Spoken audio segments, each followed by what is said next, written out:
Bonsoir Philippe. Je voulais t'interroger sur cette question des taux bas. On parle même des taux négatifs. Est-ce une bonne nouvelle pour moi en tant qu'épargnant? Je me dis, l'accès à la propriété est facilité par ces taux bas, ces taux négatifs. C'est une bonne nouvelle, j'ai l'impression. Pierre, bonsoir.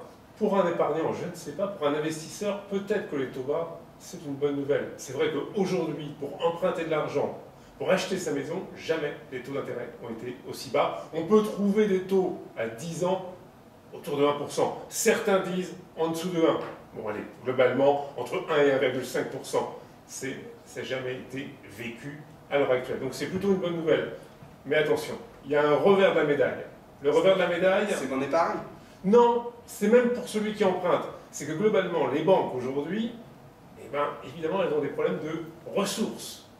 Prêter à des taux extrêmement bas fait qu'elles ne peuvent pas beaucoup se rémunérer sur les taux. Les banques, c'est de la transformation, c'est de l'intermédiation. Or, aujourd'hui, sur les marchés monétaires, on a des taux d'intérêt négatifs. Et il y a un écrasement de la courbe des taux.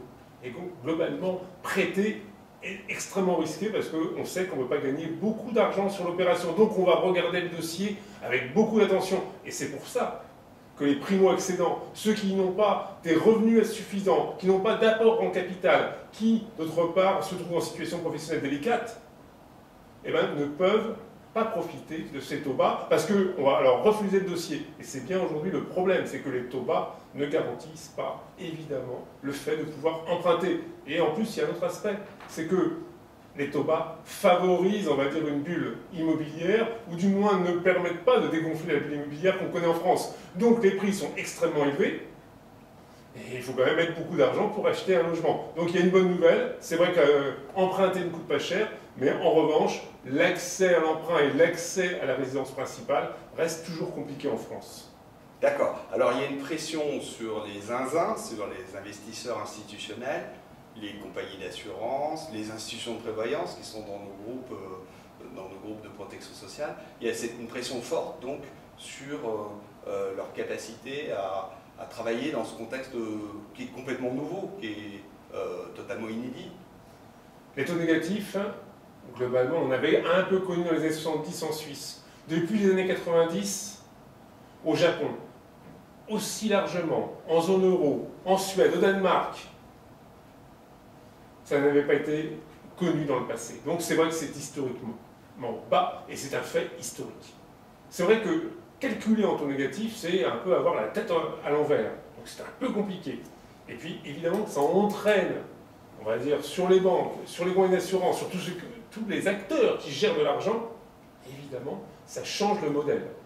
Savoir qu'on a aujourd'hui l'emprunt suisse à 30 ans négatif, de l'emprunt allemand négatif jusqu'à 10 ans, de l'emprunt français négatif jusqu'à 8 ans, évidemment que cela complique un petit peu les sources d'enrichissement pour des compagnies d'assurance, d'institutions de prévoyance, des organismes publics qui gèrent des réserves. Évidemment que ça change un peu la donne. Et que d'autre part, au fur et à mesure qu'on est contraint d'acheter des obligations à taux négatif ou à taux très faible, évidemment qu'on a un stock obligataire qui se fragilise le cas où, le jour venu, il y aura une remontée des taux. Et puis, si on met ce contexte de faible taux avec le problème de la réglementation prudentielle, Solvency II pour les assureurs, Bâle III pour les banques, là, on a un cocktail explosif. Car d'un côté, on leur dit, n'allez pas sur les marchés actions, n'allez pas chercher des produits dangereux pour avoir du risque, parce que sinon, il faut accroître vos fonds propres. Prenez de l'obligataire, sauf que l'obligataire est une bombe à retardement extrêmement importante et qui les fragilise à terme, avec un risque évidemment de solvabilité, alors que justement on essaie de réduire ce risque. Donc là c'est tout le côté schizophrène des taux d'intérêt négatifs à l'heure actuelle. Et alors, pour l'assurance vie, le placement préféré des Français, on doit transférer nos actifs des comptes en euros vers les unités de compte, aller vers le risque, on sait l'aversion des risques, du risque pour les Français. Quel est ton conseil? L'assurance vie, c'est 1600 milliards d'euros aujourd'hui d'épargne des Français. Un peu plus de 80%, c'est le fonds euro, 20%, un peu moins de 20%, ce sont les unités de compte. On sait que le rendement des fonds euros aujourd'hui 2,3, 2,4 l'année dernière, va continuer à baisser. C'est automatique. Parce qu'au fur et à mesure que les vieilles obligations qui étaient à 5, 6, 7% arrivent à leur terme, les compagnies d'assurance doivent évidemment acheter ce qu'il y a sur le marché. C'est pas terrible. Hein, les taux sont extrêmement faibles. Donc au fur et à mesure, ça va faire une pression extrêmement forte sur les taux de rendement de l'assurance vie. Donc c'est vrai qu'aujourd'hui, le fonds euro n'est pas une source de rendement à terme. C'est évident. Alors évidemment qu'il y a des incitations assez fortes faites sur les assurés pour aller vers l'unité de compte. Premièrement, qu'est-ce que ça signifie une unité de compte? C'est que le risque qui était porté jusqu'à maintenant sur la compagnie d'assurance est déporté sur l'assuré parce que c'est lui qui prend le risque de capital, quand pour le fonds euro, le risque de capital, il est sur la compagnie d'assurance. Et là, donc, on est pour le meilleur ou pour le pire? On est pour le meilleur, pour le pire. Alors, il faut savoir que, à partir du moment où les taux sont bas et que globalement, on est dans un contexte compliqué pour la compagnie d'assurance, là, le coût, on va dire, des fonds euros est prohibitif et qu'il faut à un moment ou à un autre que la compagnie d'assurance essaie de maintenir ses coûts, serrer ses coûts. Donc, de toute façon, si on restait en fonds euros à 100%, globalement, la valeur baisserait très très vite. Donc, il n'y a pas tellement de solution autre que celle de diversifier et d'aller un peu plus vers les unités de compte en jouant sur une diversification à la fois sur la composition de ces unités de compte. Ce n'est pas forcément que des actions ultra spéculatives. On peut avoir des fonds structurés avec de l'obligataire, avec de l'immobilier. Hein, aujourd'hui, il y a la mode d'aller sur les SCPI, les sociétés civiles de placement immobilier, qui offrent du rendement, 4 à 5%. Donc on voit qu'il y a d'autres possibilités. Mais c'est vrai que c'est une autre logique. Jusqu'à maintenant, le risque était porté par la compagnie d'assurance. Aujourd'hui, le risque est porté par l'assuré. C'est un peu ce qui se passe, on va dire, sur l'ensemble de la sphère économique. On fait reporter les risques un peu sur le dernier maillon. C'est un peu Airbnb, où globalement, ce n'est pas celui qui gère Airbnb qui a le risque, c'est à la fois le propriétaire et le locataire quand ils se rencontrent. Et là, c'est à peu près la même chose. Le risque est déporté pour le pire ou pour le meilleur. Alors si on passe au niveau supérieur, c'est-à-dire au niveau des États, moi, quand je t'écoute parler de ces taux négatifs, j'ai un petit peu l'impression qu'ils peuvent fonctionner comme une drogue. C'est-à-dire, l'État est endetté, l'État va pouvoir rembourser finalement dans de très bonnes conditions dans cette situation. Est-ce que c'est une situation que tu estimes comparable à la drogue que j'évoque? Le Japon, ça fait aujourd'hui près de 25 ans que le Japon vit avec des taux bas ou négatifs. Les États-Unis, depuis 2008, avec des taux bas. On voit que pour remonter le taux d'intérêt aux États-Unis, la Fed a réussi une seule fois, malgré un taux de chômage à 4,7%, malgré une croissance de 2%. Le Royaume-Uni, qui aurait pu peut-être remonter ses taux, maintenant avec le Brexit, c'est plus l'actualité. Et la zone euro, on est aujourd'hui rentré dans un tunnel de faibles taux. Au début, ça devait être pour 9 mois, un an et demi. Maintenant, c'est autant de temps qu'il faudra. Donc on voit que quand on entre dans cet univers de faible taux, il est très difficile d'en sortir. Pourquoi?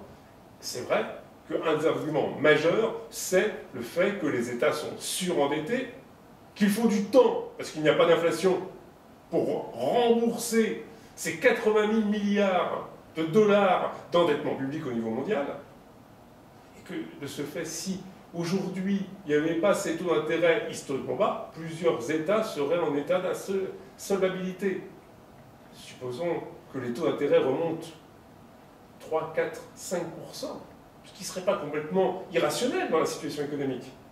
L'Italie, l'Espagne serait difficile. C'était difficile pour la France. Le surcoût d'un point de taux d'intérêt supplémentaire, un point, c'est 4, 5 ou 6 milliards d'euros supplémentaires. Ça veut dire que le déficit qui est autour de 70 passerait à 76, ou qu'on augmenterait les impôts de 6 milliards. On voit que ce serait quand même un petit peu compliqué. Et donc, de facto, la Banque centrale ne le dit pas, parce que ce n'est pas dans ses missions, mais évidemment qu'elle maintient des taux historiquement bas pour faciliter, évidemment, le remboursement de cette dette. Avec un inconvénient, c'est que ça n'incite pas beaucoup les États à se réformer et à assainir ses comptes. Donc là, c'est le côté un petit peu contradictoire des messages. D'un côté, on ne peut pas faire autrement que de maintenir des taux d'intérêt bas, et de l'autre, ça n'incite pas évidemment à sortir de ce tunnel de taux bas, parce qu'on prend ça comme une drogue, et donc on se laisse aller, et on se dit, bon, de toute façon, on a un peu de temps devant soi.